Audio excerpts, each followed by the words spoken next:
go through an example illustrating Kepler's second law of planetary motion. So this is one of Kepler's 3 laws of planetary motion that he deduced based on motion of planets as they orbit around the sun. For Kepler's second law, it's sometimes referred to as the equal area law or the constant areal velocity law. What this means is that as a planet is orbiting around the sun, so the sun would be at one focus of an ellipse, as the planet is orbiting around the sun, it always sweeps out equal areas in equal times. So to accomplish that, when the distance away from the sun is larger, the speed is going to be slower, and when the distance is closer to the sun, the speed has to be greater. So if we look at any 2 points on the elliptical orbit for an object in orbit, so for any 2 points, 1 and 2, the distance times the speed at 1 is going to equal the distance times the speed at 2.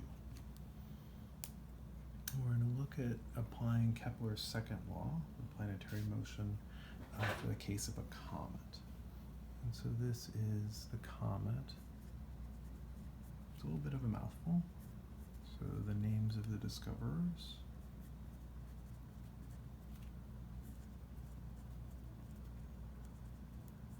So Churyumov-Gerasimenko, and is also, it is 67P, periodic comet.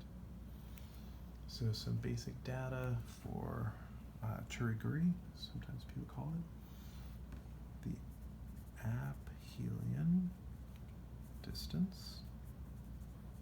And for that, that's a little bit of a mouthful, so I'm just going to use the variable r sub a for Aphelion Distance. So that's the furthest away it gets from the sun in its periodic orbit. It's 5.68 AU, or astronomical unit.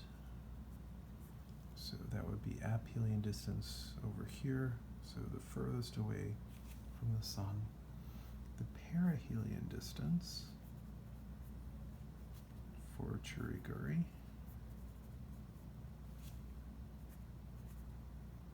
is 1.24 astronomical units.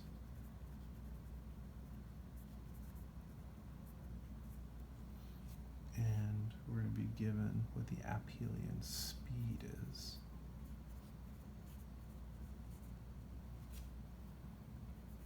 So the speed at aphelion, 8.31, and that is in kilometer per second. So going pretty fast. We want to know what is the perihelion speed. So we have distance and speed at aphelion. We have distance at perihelion, so that would be our second point. We want to find the speed at perihelion. So distance at perihelion times the speed at perihelion is going to be the distance at aphelion, speed at aphelion. So the thing that I don't know is the perihelion speed, so I want to get that by itself. So I'm going to divide both sides of the equation by the perihelion distance. So that cancels out. So the speed at perihelion is going to be the aphelion distance over the perihelion distance times the speed at aphelion. So what do we have? 5.68, and I will write out all of those words, astronomical units, over 1.24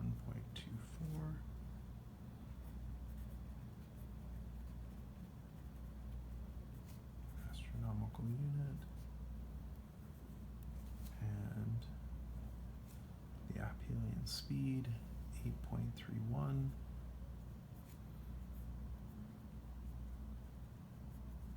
Kilometer per second.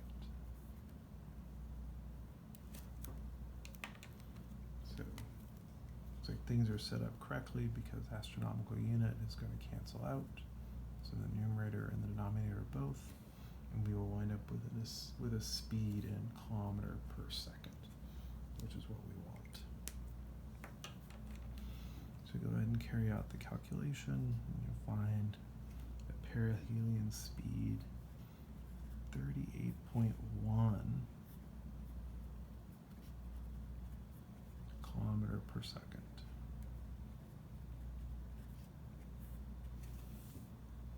All right. So Kepler's second law of planetary motion is telling us how fast Comet Churyumov is going at its perihelion. The basis for Kepler's second law, you know this at the time, but this product, as long as the mass isn't changing, this is the angular momentum of the object as it's orbiting around the sun. And there aren't any torques that can change the angular momentum of an object as it orbits around the sun, or in general in its orbit.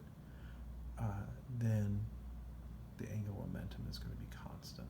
So the aerial velocity is constant, is just a consequence of angular momentum not being able to change.